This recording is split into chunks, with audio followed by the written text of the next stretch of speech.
si le Dieu Trinité est bien le vrai Dieu, alors il est aussi nécessairement le Dieu créateur.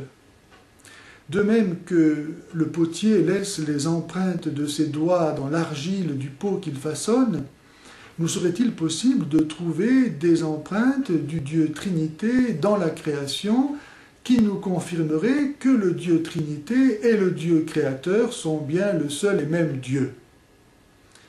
Eh bien, il est tout à fait remarquable de constater que toutes les créatures s'organisent en deux parties symétriques autour d'un axe invisible. Ainsi, par exemple, de l'horizon, autour duquel s'organisent le ciel et la terre. Et le flux et le reflux de la marée, haute et basse, rythment la vie de l'océan, comme la diastole et la systole des battements de notre cœur impulsent la vie en nous, comme l'inspiration et l'expiration de l'air constituent notre respiration. Et à l'image du Dieu Trinité, ou l'Esprit Saint, et ce mouvement, esprit et respiration, c'est la même racine, ce mouvement du Père qui s'exprime dans sa parole, dans son Verbe, et du Verbe qui exprime en retour le Père.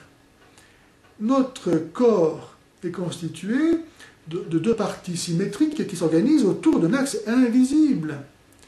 Notre visage a deux profils qui se font face, comme le Père et le Fils se font face. Qui me voit, voit le Père, dit Jésus. Un tel Père, tel Fils. Le Père s'exprime totalement dans le Fils, au point que le Fils exprime totalement en retour le Père. Nos deux profils se font face, et la face a sa propre personnalité. Elle n'est pas l'addition des deux profils seulement. Mais elle ne peut pas exister sans les deux autres. L'être humain a été créé par Dieu, non pas sous une seule catégorie, je dirais, mais il a été créé homme et femme, pour que tous les deux, par l'amour, ne fassent qu'un, et que un fasse trois. Aucun des membres de la famille, ni le père, ni la mère, ni l'enfant, ne peut se comprendre sans les deux autres. Il n'y a pas de père sans épouse et sans enfant. Il n'y a pas d'épouse sans père et sans enfant. Il n'y a pas d'enfant sans père et mère. Donc nous sommes insérés dans une structure trinitaire. L'être humain lui-même entretient des relations qui sont filiales, fraternelles et paternelles. Relation trinitaire, à l'image de Dieu, qui est relation, qui est Père, Fils et Esprit. Mais la structure trinitaire de notre être ne s'arrête pas là. Notre esprit, à l'image de Dieu qui est esprit, est lui-même composé de trois facultés spirituelles que sont l'intelligence, la volonté et la mémoire. Et aucune des trois ne peut fonctionner sans les autres. L'intelligence pour connaître la vérité que lui montre la volonté pour choisir le bien que lui montre l'intelligence, et la mémoire pour garder ce bien, cette vérité, et en jouir. Nous existons dans le temps qui se divise en passé, présent et futur. Nous sommes dans l'espace qui a trois dimensions et dont la perception nous est possible grâce aux trois plans perpendiculaires formés par les trois canaux semi-circulaires de l'oreille interne. Toutes les couleurs sont obtenues à partir des trois couleurs primaires que sont le bleu, le rouge et le jaune. L'eau existe sous une forme soit liquide, soit gazeuse, soit solide.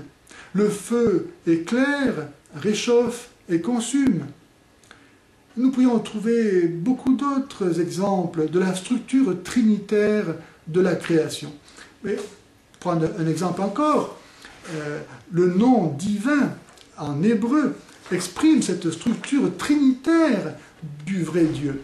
Par exemple, la première lettre du nom divin, qui est un yod, qui est un point, pour exprimer donc la personne du Père qui est au commencement. Et c'est pourquoi elle est la plus simple. Donc on va l'exprimer par un point. Et ensuite, le Fils est ce point qui descend l'incarnation du Verbe, de la parole qui se donne, qui exprime le Père, hein, exprimée donc par le Vav, la sixième lettre de l'alphabet. Et entre les deux, la même lettre, le He, qui est une respiration et qui exprime parfaitement ce double mouvement de l'Esprit Saint qui unit le Père et le Fils en un seul et même souffle, qui est la vie du Père et du Fils. Évidemment, ce ne sont pas des preuves, ce ne sont que des indices. Mais lorsque tous les indices concourent dans la même direction, l'affaire paraît entendue.